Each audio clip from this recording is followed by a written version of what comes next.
The Fitz Boodle Papers, Fitz Boodle's Confessions, Fraser's Magazine, June 1842, by William Makepeace, Thackeray. Preface. George Fitz Boodle, Esquire, to Oliver York. Young George from Eton was fond, often, of taking the blame for having smoked, and the ladies considered the cigar his rival, and their conqueror too. In the chief pipe-smoking nations, they are kept in subjection, while the chief little white belt smokes.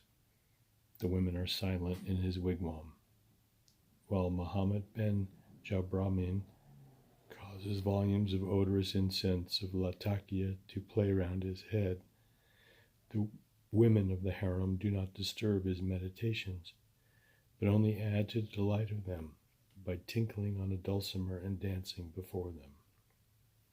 When Professor Strumpf of Gottingen takes down number 13 from the wall, with a picture of Beatrice Cenci upon it, and which holds a pound of canister, the Frau Professorin knows that for 2 hours Hermann is engaged, and takes up her stockings and knits in quiet. The constitution of French society has been quite changed within the last 12 years.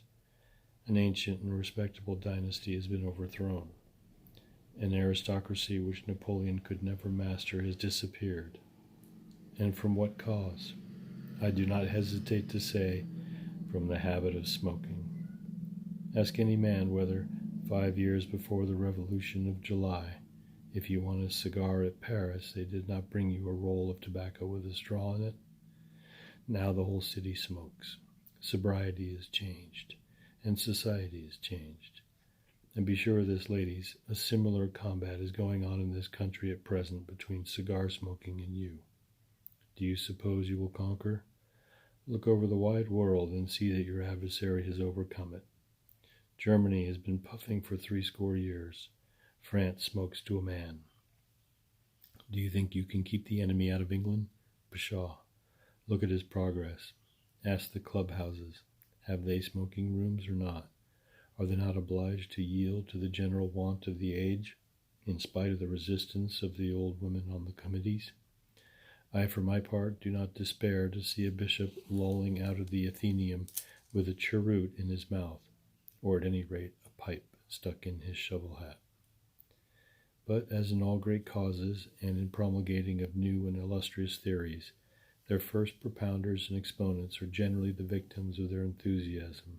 Of course, the first preachers of smoking have been martyrs too, and George Fitz Boodle is one. The first gasman was ruined. The inventor of steam engine printing became a pauper. I began to smoke in days when the task was one of some danger, and paid the penalty of my crime.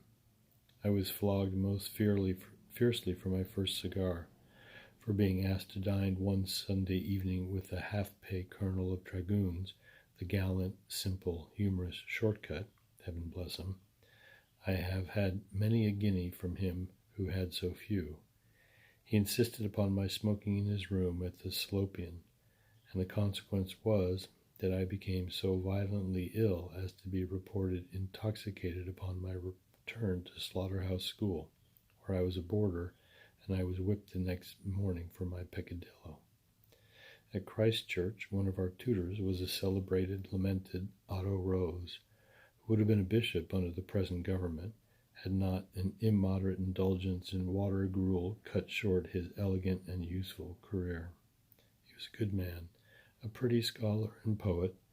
The episode upon the discovery of eau de Cologne in his prime poem on the Rhine was considered a masterpiece of art, though I am not much of a judge myself upon such matters.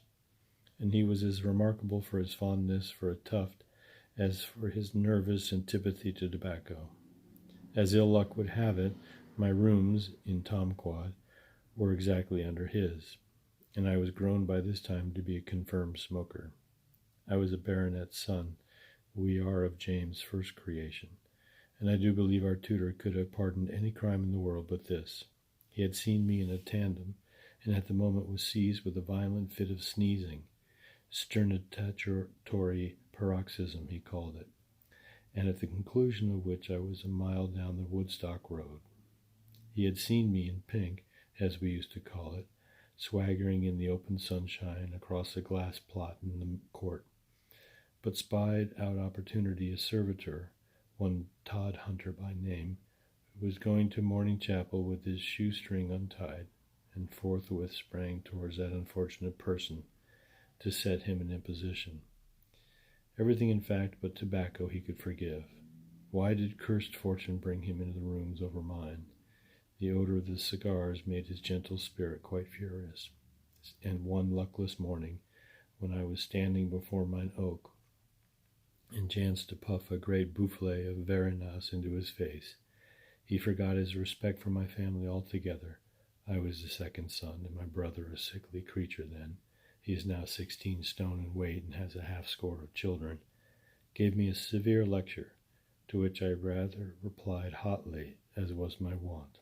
And then came demand for an apology, refusal on my part, appeal to the dean, convocation, and rustication of George Savage Fitz Boodle.